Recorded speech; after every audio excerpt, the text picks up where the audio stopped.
H 16 news ಅರ್ಧ ಸಿದ್ದರಾಮಯ್ಯ ಸ್ವಾಗತ. ನಾನು ನಿಮ್ಮವ MI ಅಥವಾ ಮಲ್ಲಪ್ಪ ಜೋತಾವರ. ಆದ್ಮೇಲೆ ಈ ಒಂದು 4ನೇ ಭಾಗದಲ್ಲಿ ಐತಿಹಾಸಿಕ ಸಮಯ ವಿಶೇಷ ಸಂಚಿಕೆ ಸಂದರ್ಭದಲ್ಲಿ ಇಡೀ ವಿಶ್ವಕ್ಕೆ ಸುಂಕವನ್ನು ತೋರಿಸಿ ಬೆದರಿಸಿದ ಟ್ರಂಪ್ ಡಿಕ್ಟೇಟರ್ ಆಗ್ತಾ ಹೊರಟ ಸಂದರ್ಭದಲ್ಲೇ ವಿಶ್ವ ಇವತ್ತು ಎಚ್ಚರಗೊಂಡದ. ಏನು ಮಾಡೋದಪ್ಪ ಇದಕ್ಕೆ? ವಿಶ್ವಕ್ಕೆ ವಿಶೇಷವಾಗಿ ನಾವು ಇತಿಹಾಸವನ್ನು ನೋಡಿದಾಗ ಯುರೋಪಿಯನ್ ಯೂನಿಯನ್ ಅಥವಾ ಯುರೋಪ್ ಖಂಡ ಬಹಳ ಮಹತ್ವದ್ದದ, ಸೆಂಟ್ರಲ್ ಪ್ಲೇಸ್ ಅದು. ಇವತ್ತೇನಾದ್ರು ಅಮೆರಿಕ ಆಗಿದ್ದರೆ US ಆಗಿದ್ದರೆ ಅದಕ್ಕೆ ಕಾರಣ ಈ ಯುರೋಪ್.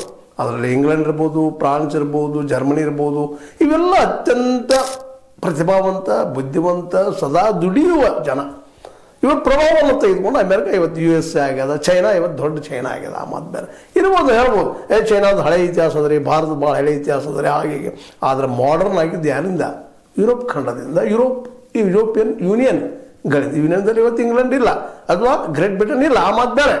ಆದರೂ ನಾವು ಕರಿಮದ ಯುರೋಪ್ ಖಂಡದ ಒಂದು ಭಾಗ ಅಂತ ಕರಿತೀವಿ. ಅದೇನೂ ಇರಲಿ, ಇವತ್ತು ಅವರೆಲ್ಲ ಬೆದರಿ ಬಿಟ್ಟಿದ್ದಾರೆ ಇವತ್ತು ಯುರೋಪಿಯನ್ಸ್. ಏನಪ್ಪ ಇದೆಲ್ಲ ಪರಿಸ್ಥಿತಿ? ಒಂದು ಕಡೆ ಚೈನಾ, ಇನ್ನೊಂದು ಕಡೆ ಅಮೆರಿಕ ನಮ್ಮ ಜೊತೆಗೆ ಇರ್ತದೆ ಅಂತ ತಿಳ್ಕೊಂಡ್ರೆ ಈ ರೀತಿ. ರಷ್ಯಾ ನೋಡಿದ್ರೆ ಪಾಪ ಯುಕ್ರೇನ್ ಇರೋದು ನಾದ್ತಾ ಇದೆ, ಹಿಂಡ್ತಾ ಇದೆ. ಮತ್ತು ನಮಗೇನು ಅಂತೇಳಿ ಅಮೆರಿಕ ತನಗೆ ಬೇಕಾದಂಥ ವ್ಯವಸ್ಥೆ ಮಾಡ್ಕೊಳ್ಳಿಕ್ಕತ್ತದ, ತನ್ನ ಸ್ವಾರ್ಥವನ್ನು ಮುಂದೆ ಇಡಲಿಕ್ಕಿದೆ ಅಂತೇಳಿ ಅವ್ರಿಗೂ ದೊಡ್ಡ ಚಿಂತೆ. ಒಂದೊಂದು ದೇಶ ಅದು ತುಂಡಾಗಿ ಹೋಗ್ತಾವೆ. 27 ದೇಶ ಸಣ್ಣ ದೇಶಗಳು ಅದನ್ನು ಮುರಿದು ಹೋಗೋದು ಬಿಡ್ತದೆ. ಅಮೆರಿಕ, ಚೈನಾನು ಮುರಿದು ಹೋಗೋದು ಬಿಡ್ತದೆ. ಹಾಗಾದ್ರೆ ಏನು ಮಾಡ್ಬೇಕು? ಅದಕ್ಕೊಂದು ದೊಡ್ಡ ಚಿಂತೆ ಇವತ್ತು ಯುರೋಪಿಯನ್ ಯೂನಿಯನ್ಗೆ. ಅದಕ್ಕೆ ಬ್ಯಾಲೆನ್ಸ್ ಯಾರು? ನಾವು ಯಾರ ಜೊತೆ ಗೆಳೆತನ ಮಾಡ್ಕೊಂಡು ಒಳ್ಳೇದಾಗ್ತದೆ. ಯಾಕಂದ್ರೆ ಗ್ರೀನ್ಲ್ಯಾಂಡ್ ಹೋಗ್ತದಿಲ್ಲ ಅಂದ್ರೆ ದೊಡ್ಡ ನೈಸರ್ಗಿಕ ಸಂಪತ್ತು ಇದ್ದಂಥದ್ದು ಪ್ರದೇಶ.